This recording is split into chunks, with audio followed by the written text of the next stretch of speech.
Assalamu alaikum guys, and welcome to another episode of Smile to Jannah. Pakistan Olympian javelin thrower Arshad Nadeem has won the gold medal at the Commonwealth Games in Birmingham. Now don't worry, because I didn't know they were happening either. Apparently he's the first South Asian to throw a javelin beyond 90 meters. Let me translate that for some of you guys that are thinking, what on earth? Look, he's taken a dunda and he's thrown it like beyond the 90 meters, mate. Yeah, apparently it's a big deal in this field of dunda throwing, and as you can possibly imagine, our parents have had more than enough practice with dunda throwing. In fact, if you were to replace that dunda with a sandal, it probably would have gone beyond the stadium and would have landed on Boris Johnson's behind. No, but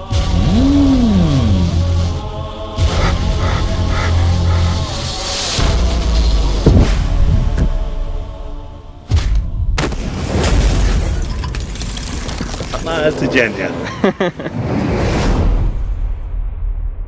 The Quranly app. Subscription cheaper than Netflix, encouraging Quran reading, modern, engaging and fun. Download it today.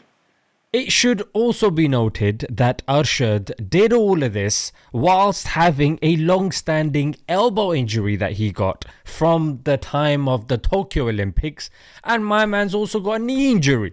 Yeah, it's a soft tissue trauma injury in the knee. And not only that, he was training without his personal coach. But the thing that really got me, because of course Olympics and all these games can really promote this nationalism business, and we know, I think we're smart enough to know that these borders have been drawn by the colonial powers. Just look at the Middle East and search up Sykes-Picot. Oh yes, then you'll know that it was indeed the Western powers that drew the borders. Oh yes, indeed. We know the Durand Line and the Radcliffe Line in Pakistan. It was also drawn by the British.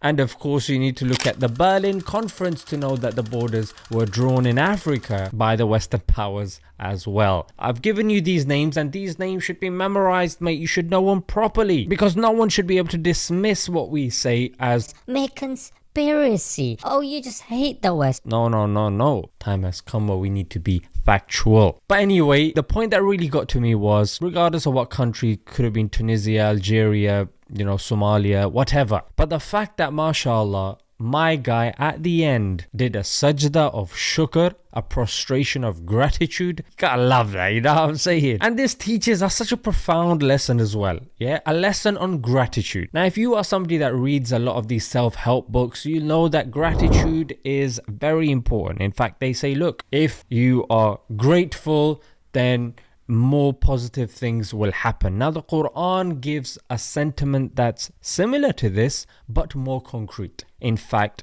in chapter 14, verse 7, Allah says to the nearest effect, He literally assures us that if you are grateful, you will get more. Oh my gosh, what's going on here? You will get more if you are grateful. If you're ungrateful, well, can't expect anything more, frankly, you know what I'm saying? Even a 2011 Harvard paper tells us that the people that are grateful, let me quote, gratitude is consistently associated with greater happiness.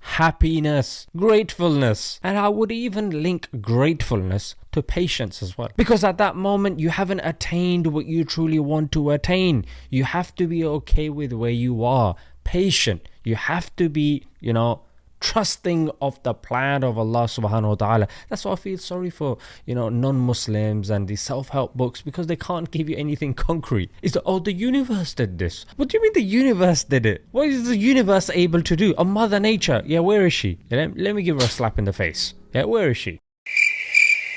Oh, she don't exist. Oh, it's just a fancy word for trees and insects and soil. Flaming Nora, mate. And I want to end with this, because people that are going through hardship and pain, they say, oh man, there's so much pain in getting up early, in being disciplined, in exercise, in praying, in keeping my gaze low, in not partying. Man, it's hard, man. It's hard and it's painful. But there is also pain in not waking up early, not being disciplined, not exercising, looking at haram, partying. There's pain on both. But the one I mentioned before, after the pain, there is reward. But after the second one, after the pain, there is regret. And it should be the regret. No problem if you're watching and, there are some issues, maybe some things in that list you're unable to do, but let that regret drive you. In hadith, we know that a believer is not somebody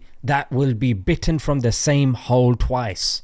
So if you've incurred regret, don't let that feeling enter you again. Once you miss that fajr, the regret that you feel, and that's a good sign. So it's ironic that after smashing his opponents and then doing the sajda, he demonstrated discipline in both spheres, because both physical training and spiritual training require exertion, require effort, and require discipline, and both of course incur reward as well. May Allah bless our brother Arshad Nadeem of Pakistan.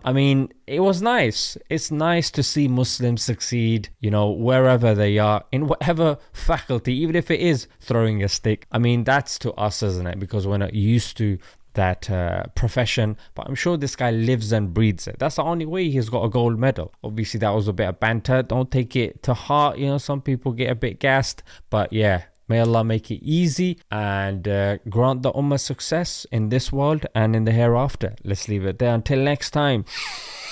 Assalamu alaikum.